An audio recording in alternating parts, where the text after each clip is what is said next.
আমি যে মসজিদে সালাত আদায় করি সেখানে এশার ফরজ সালাতের পরে তারাবির জামাত শুরুর মধ্যবর্তী সময় খুবই অল্প।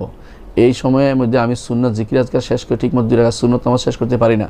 এই বিষয়টি সংশ্লিষ্ট ইমাম সাহেবকে জানালে তিনি আমাকে বলেন যে সুন্নত জিকির আজকার তারাবির শেষে সালাত শেষে পড়তে।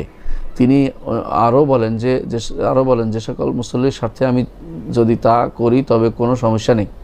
আমার প্রশ্ন, তিনি সকল মুসল্লিদের ফরজ সালাতের পর যে সুন্নত জিকির আজকার আছে তা আমল করার জন্য উদ্বুদ্ধ না করে আমাকে ভিন্ন পরামর্শ দেন, এটা কি সঠিক হলো?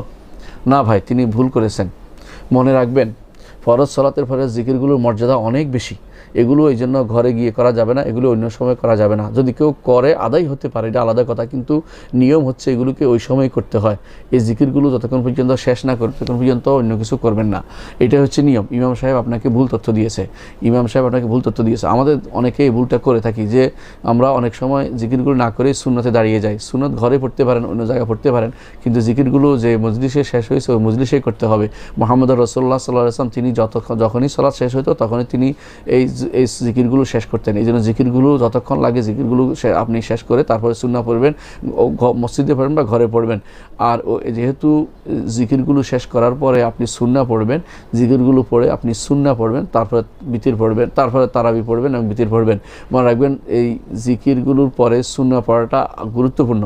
সুন্নাহটাও বাদ দিবেন না। সুন্নাহটা যদি কোনো অসুস্থ থাকে, সমস্যা থাকে শরীরে, আলাদা কথা, কিন্তু সুন্নাহটা তারাবির মতোই গুরুত্বপূর্ণ। এই জন্য সুন্নাহটাকেও বাদ দিবেন না। সুন্নাহটা পড়বেন, এশার সুন্নাহটা পড়বেন, তারপরে তারাবির নামাজটাও পড়বেন। এই দুইটাকে রাখবেন, দুইটাকে জায়গায় রাখবেন। এই জন্য একটু সময় দিতে হবে। প্রয়োজনে 15 মিনিট সময় সালাত এশার সালাত, জিকির এবং সুন্নতের জন্য রেখে তারপরে আপনি আপনার 15 মিনিটের পর থেকে আপনার এশার সালাত,